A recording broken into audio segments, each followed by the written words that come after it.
আপনার বাবা মা আপনার জন্য যা যা করেছেন তার মূল্য আপনি কখনোই পরিশোধ করতে পারবেন না। আপনার মা তার দেহের মধ্যে আপনাকে নিয়ে বেরিয়েছেন, তার রক্ত বিসর্জনের কারণেই আপনি পৃথিবীর মুখ দেখতে পেরেছেন।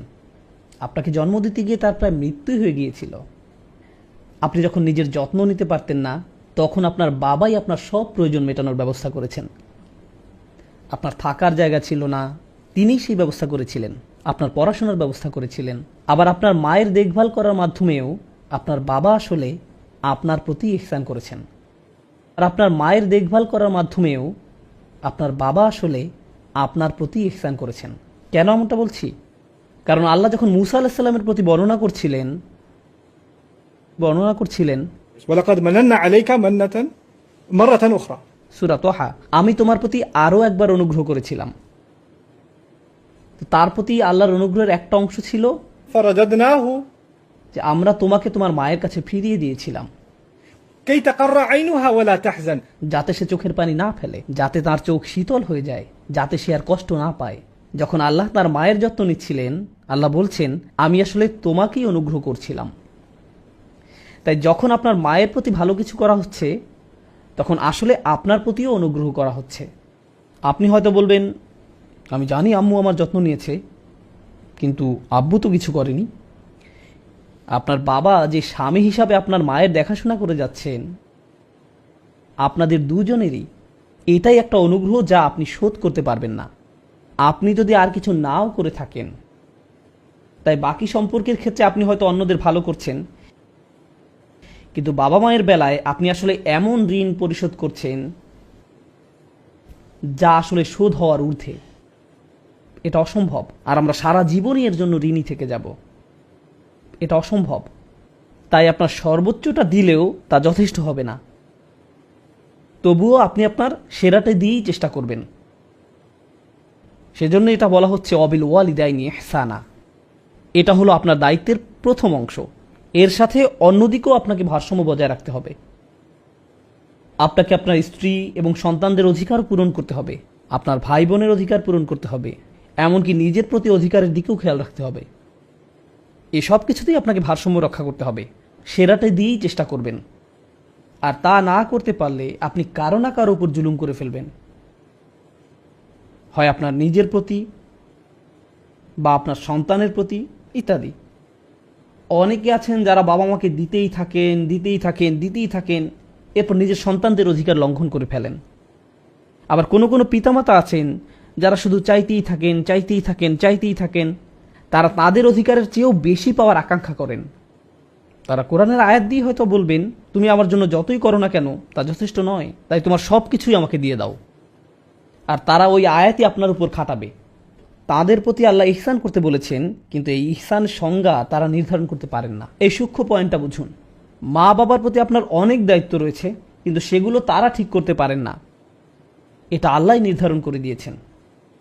তারা যদি আপনার তদারকিতে থাকা কারো অধিকার হরণ করতে বলেন, যেমন কোনো কোনো অভিভাবক তাদের ছেলেকে বলে তার স্ত্রীকে নির্যাতন করতে, তার সাথে কথা বলা বন্ধ করতে, তারা বলতে পারেন তার স্ত্রীকে খুব সাধারণ অধিকারগুলো থেকেও বঞ্চিত করতে, কিন্তু আপনি এমনটা করতে পারেন না। যখন আপনি কোনো নারীকে বিয়ে করলেন, আপনি তখন তার ওয়ালি হিসাবে তাকে নিজের যত্নে রাখার প্রতিশ্রুতি দিয়েছিলেন। আপনি তাকে সুরক্ষিত রাখার অঙ্গীকার করেছিলেন, যেই দায়িত্বটা এর আগে তার বাবার ছিল। যে কোনো মূল্যে তিনি তার মেয়েকে রক্ষা করতেন। ওয়া আখাযনা মিনকুম মিসাকান গলিযা, নারীরা তোমাদের কাছ থেকে সুদৃঢ় অঙ্গীকার গ্রহণ করেছে। এখন স্ত্রীর দেখাশোনা করা আপনার দায়িত্ব। তাই আপনার পিতামাতা যাই বলুক না কেন, আপনি আপনার স্ত্রীর প্রতি অবিচার করতে পারেন না। এর উল্টোটাও সত্য, স্ত্রীর কথা শুনে আপনি আপনার বাবা মায়ের সাথে অন্যায় করতে পারেন না। তাহলে এর অর্থ কি দাঁড়ায়? আমি নিজেকেও মনে করিয়ে দিচ্ছি, এই জীবনে কেউ না কেউ আপনার প্রতি অখুশি থাকবেই। সব সময় পুরুষ হিসেবে জীবনযাপনের জন্য আপনাকে অভিনন্দন, আমাদের দলে আপনাকে স্বাগতম। কেউ না কেউ নারাজ থাকবেই আপনার ব্যাপারে। বাবা বলবেন তুমি ভালো সন্তান হওনি, মা বলবেন তুমি আমার চেয়ে বউকে বেশি ভালোবাসো, স্ত্রী বলবেন তুমি খালি বাবা মায়েরই খেয়াল রাখো, আমি তো তোমার কেউ না। বাচ্চারা বলবে তুমি শুধু দাদা দাদিরই যত্ন নাও, আমাদেরকে পাত্তাই দাও না। আবার বাবা মা বলবে তুমি শুধু বাচ্চাদেরকে নিয়েই পড়ে থাকো, আমরা তো এখন আবর্জনা। সবাই ভাববে যে আপনি কিছুই করেন না। আপনি পুরোই অকর্মা। হয়তো কেবল জানাজাতে আপনার ব্যাপারে ভালো কিছু বলা হবে। ও অনেক ভালো মানুষ ছিল, ভালো মানুষ ছিল। কোনো কোনো অভিভাবক দেখবেন সন্তান বেঁচে থাকা অবস্থায় ভালো কিছু বলবে না, কিন্তু মারা গেলে বলবে আমার ছেলেটা খুবই ভালো ছিল, অনেক যত্ন নিত আমাদের। তো পুরুষ হিসাবে আপনি এটা মনে রাখবেন, এমন জীবন আশা করবেন না যেখানে কেবলই আপনার প্রশংসা করা হবে। সব কিছু সহ্য করতে শিখুন। আপনি কোনো ফেরেশতা নন, আপনি মানুষ। যখন সবাই আপনাকে নিয়ে টানাটানি করছে,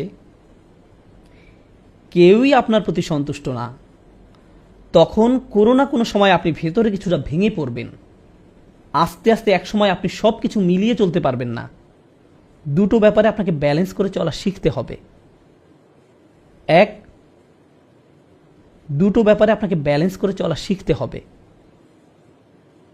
এক, আপনি রেগে মেগে বলে ফেলবেন আমি তো এমনিতেই সবাইকে খুশি করতে পারবো না, তাই আমি চেষ্টা করাই ছেড়ে দিয়েছি, সবাই গোল্লায় যাক।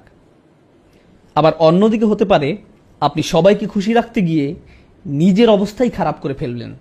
সবাইকে খুশি রাখতে গিয়ে আপনার নিজের অবস্থায় যদি খারাপ হয়ে যায়, তাহলে তো আপনি অন্য কারো ভালো করতে পারবেন না। আপনি ভালো পিতা হয়ে চলতে পারবেন না, ভালো স্বামী বা সন্তান হিসেবে আপনার দায়িত্ব পালন করতে পারবেন না।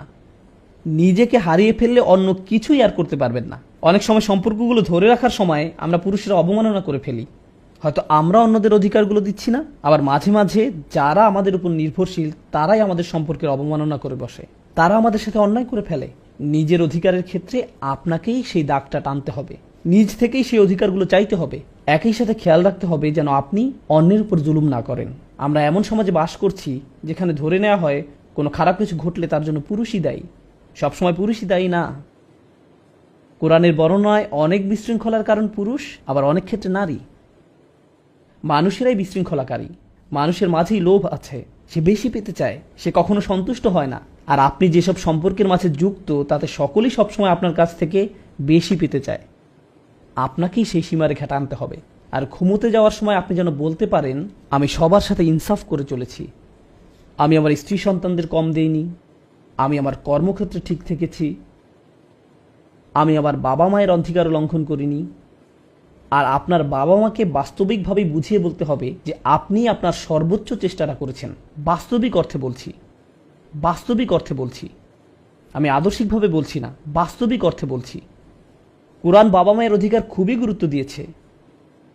ইব্রাহিম আলাইহিস সালাম কি তাঁর বাড়ি ছেড়ে চলে যাননি? হ্যাঁ, গিয়েছেন। তিনি সেখানে থেকে যেতে পারতেন, আর তাকে মারধর করা চালিয়ে যাওয়া হতো। অনেক সাহাবীদেরকেই খুব কঠিন অবস্থার সম্মুখীন হতে হয়েছিল, যেমন সাদ ইবনে আবি ওয়াক্কাস রাদিয়াল্লাহু তাআলা আনহু। তার মা বলেছিলেন আমি না খেয়ে মরে যাব কারণ তুমি মুসলিম হয়েছ। আমি ইসলামকে ঘৃণা করি, আমি তোমার মুসলিম হওয়া মেনে নিতে পারবো না। অথচ তার মা একাকী তাকে লালন পালন করেছিলেন। মাকে কিছু না খেতে দেখে তার নিজেরই খুব খারাপ লাগছিল, কিন্তু তিনি ইসলাম ত্যাগ করতে পারেননি। অনেক সময় মানসিক অত্যাচার শারীরিক নির্যাতনের চেয়েও অনেক বেশি কাঁদায়, আর সেই মানুষগুলোই আমাদের বেশি কষ্ট দেয়, আর সেই মানুষগুলোই আমাদের বেশি কষ্ট দেয় যারা আমাদের বেশি আপন, যারা আমাদের বেশি আপন। শারীরিক নির্যাতনের ক্ষেত্রে চিহ্নগুলো আমরা দেখতে পারি, কিন্তু মানসিক অত্যাচার চিহ্নিত করা কঠিন। আমার আজকের আলোচনার বিষয় দুটি। এক, নিজের দিকে ভালোভাবে তাকিয়ে দেখুন আপনি নিজে দোষী কিনা, আপনি অবিচার করছেন কিনা। দুই, নাকি আপনার উপরই কোনো অবিচার করা হচ্ছে। আপনার উপর অনেক বিষয় নির্ভর করে। যদি আপনার প্রতি অন্যায় চলতে থাকে তাহলে একসময় আপনি ভেঙে পড়বেন, নিজের দায়িত্বগুলো ঠিকমতো পালন করতে পারবেন না। সুতরাং অন্যকে খুশি করা নিয়ে দুশ্চিন্তা করবেন না। মানুষকে সন্তুষ্ট করা এমন এক গর্ত খোঁড়ার মতো যার কাজের কোনো শেষ নেই। আপনার কাজ তাই আল্লাহকে খুশি করা। আপনি যদি এখনই মারা যান তাহলে যেন আল্লাহর সামনে দাঁড়িয়ে পূর্ণ চেতনা নিয়ে বলতে পারেন হে আল্লাহ, আমি কারো অধিকার কম দেইনি, আমি কারো প্রতি অবিচার করিনি। আমি জানি তারা সবাই হয়তো এমনটা মনে করে না, কিন্তু তুমি আর আমি জানি আমি কতটুকু করেছি বা করিনি। এটাই ইহসান। ইহসান হলো আত্মসচেতনতা। আপনি যদি অন্য মানুষের স্ট্যান্ডার্ড অনুযায়ী চলতে যান তাহলে আপনি যাই করেন না কেন আপনার 12টা বেজে যাবে, আপনার 12টা বেজে যাবে।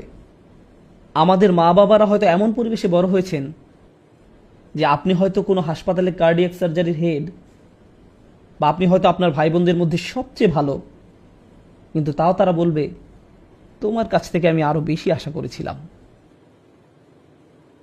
বাকি সবাই আপনার তারিফ করে, কিন্তু তারা বলবে তুমি এমন কেন, তুমি আমাকে হতাশ করলে। কোনো কিছুই যথেষ্ট হবে না, এটাও ঠিক আছে। তারা হয়তো ভাবে যে আপনি যথাযথ ভালো হতে পারেননি। আপনার স্ত্রীও এমনটা ভাবতে পারেন। তিনি হয়তো আপনাকে ছোট করে কথা বলেন, এমনভাবে কথা বলেন যেন আপনি কোনো আবর্জনা। সন্তানেরা হয়তো আপনাকে কষ্ট দেয়, আমি জানি না, কিন্তু একটা কথা মনে রাখবেন, আল্লাহর সাথে আপনাকে সৎ থাকতে হবে। আপনি যাতে বলতে পারেন আমি আমার দায়িত্ব ঠিকমতো পূরণ করেছি, আমি কারোর সাথে অন্যায় করিনি। এটাই হলো ও আবুদুল্লাহ ওয়ালা তুশরিকু বিহি শাইআন ওয়া বিল ওয়ালিদাইনি ইহসানা। এটুক ঠিক করে চলাই একটা বড় কাজ। এরপর তারা যাই বলুক সেই ভার আল্লাহর কাছে, সেটা আল্লাহ আপনার উপর চাপিয়ে দেননি। এরপর আসে নিকটাত্মীয়দের কথা, তাদের দিকেও খেয়াল রাখতে হবে। প্রতিবেশীর অধিকার, তাদের দিকে খেয়াল রাখতে হবে। প্রতিবেশীর অধিকার, নিকটাত্মীয়দের কথা, তাদের দিকেও খেয়াল রাখতে হবে। অনেক আলেমরা বলেন আপনার বন্ধুরাও এই আওতায় পড়ে, বিশেষ করে যেসব বন্ধু আপনার বাসার কাছে থাকে, তাদের কিছু প্রয়োজন কিনা সেদিকে খেয়াল রাখা। আপনি যত বেশি অন্য মানুষের দিকে খেয়াল রাখবেন, আল্লাহ তত বেশি আপনার যত্ন নেবেন। এদিক থেকে ভাবলে এটা আসলে নিজের দিকেই খেয়াল রাখা। আপনি যদি নিজ থেকে এগিয়ে অন্যের খবর নেন, তাদের সাহায্য করেন, আল্লাহ তাহলে আপনাকে অনেক সমস্যা মিটিয়ে দেবেন। এমনকি যাতায়াতের ক্ষেত্রেও, আপনি হয়তো ট্রেনে, প্লেনে বা বাসে কোথাও যাচ্ছেন, আর আপনার পাশে একজন বসে আছেন, হয়তো কোনো ডাক্তারের অফিস বা এয়ারপোর্টের লবিতে কারোর সাথে বসে আছেন, তাদের প্রতি ইহসান দেখান, সুন্দর ব্যবহার করুন। ইহসানের আয়াতটা আসলেই এত চমৎকার। আপনি যদি হাইওয়েতে যাতায়াত করেন, তাহলে আপনার পাশে চলা গাড়ির চালক আপনার প্রতিবেশীর মতো। তাহলে আপনার পাশে চলা গাড়ির চালক আপনার প্রতিবেশীর মতো। তাই যদি তাকে কোনো ইঙ্গিত না দিয়ে হুট করে মোড় ঘুরিয়ে নেন, তাহলে সেটাও আয়াতটির অবমাননা হবে। আপনি তার প্রতি ইহসান করলেন না, তাকে বিচ্ছিন্ন করে দিলেন। যেমন কেউ গাড়ি পার্ক করতে যাচ্ছে আর আপনি মাঝখান দিয়ে, কারণ আপনার হয়তো জুমার নামাজ ধরতে হবে, কিন্তু এতে করে আপনি আপনার প্রতিবেশীর প্রতি ইহসান নষ্ট করলেন। ইহসান হলো তার প্রতি দয়া দেখানো, ভালো ব্যবহার করা।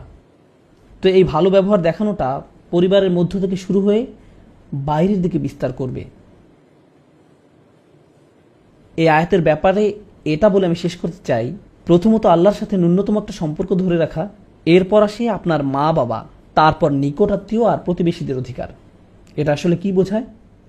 আপনার হৃদয়ের সাথে যেই সম্পর্কটা সবচেয়ে বেশি জড়িত, সেটার গুরুত্ব সবার আগে, এরপর বাকি মানব সম্পর্কগুলো, যার মধ্যে প্রথমে আসে আপনার মা বাবা, তারপর নিকটাত্মীয়, স্ত্রী সন্তান, এরা সবাই এর অন্তর্ভুক্ত। এরপর এটা বাইরের দিকে আরও বিস্তৃত হবে। কিন্তু দুর্ভাগ্যজনকভাবে এর উল্টোটাও দেখা যায়। সমাজে আপনি কাউকে দেখতে পান যিনি অনেক ভালো, অন্যদের সাথে ভালো আচরণ করেন, সালাম বিনিময় করেন, খুবই ভালো লোক, কিন্তু যখন তিনি বাসার দরজা লাগান, তারপর তিনি ফেরাউনের মতো হয়ে যান। আপনি তাকে চিনতেই পারবেন না। ওনার কি হলো? তার কণ্ঠ বদলে যায়, মেজাজ নষ্ট হয়ে যায়, মনে হয় তিনি যেন অন্য কেউ। আল্লাহ আমাদের এই সম্পর্কের সিরিয়ালটা দিলেন, কারণ বাইরের সবার সাথে ভালো ব্যবহার করে কোনো লাভ নেই যদি আপনি মা বাবার সাথে ভালো ব্যবহার না করেন, কিংবা আপনার স্ত্রী বা সন্তানদের সাথে ভালো ব্যবহার না করেন। প্রথমে যদি এটাই না করতে পারেন, তাহলে বাইরে যা দেখান তার পুরোটাই আপনার মিথ্যা, এর কোনো মূল্য থাকবে না। এজন্য এই আয়াতটা নিয়ে বাস্তবতার প্রেক্ষিতে কথা বলতে চেয়েছিলাম। আমি বুঝি যে পুরুষরা অনেক চাপের মধ্যে থাকেন, কিন্তু যদি আপনার দায়িত্বগুলো ভালোভাবে পালন করে যেতে চান, তাহলে অবশ্যই আপনার নিজের প্রাথমিক অধিকারগুলো নিশ্চিত করতে হবে। কারণ এটা একজন মানুষের চাহিদাও বটে। যেমন যদি আপনার সন্তান আপনাকে সম্মান না করে, ন্যূনতম সম্মানটাও না দেখায়, আপনাকে সালামও না দেয়, এটা আপনার ভিতরে চিবিয়ে খাবে। আপনি কষ্ট পাবেন, আপনি বুঝতে পারবেন না এটা আপনার অন্যান্য কাজে, অন্যদের সাথে কিভাবে কথা বলছেন তাতেও প্রভাব ফেলছে, মানসিক এবং আধ্যাত্মিকভাবেও প্রভাবিত করবে। তাই এই সম্পর্কগুলোর যত্ন নিন, অন্যের প্রতি দায়িত্ব পালনের দিকে খেয়াল রাখুন, তার পাশাপাশি নিজের অধিকারগুলোও চাইতে শিখুন, কিন্তু সতর্ক থাকবেন যেন কোনো ক্ষেত্রে সীমালঙ্ঘন না হয়ে যায়। আল্লাহ যেন আমাদেরকে ভারসাম্যপূর্ণ মানুষ বানিয়ে দেন। বারাকাল্লাহু লি ওয়া লাকুম। আসসালামু আলাইকুম ওয়া রাহমাতুল্লাহ।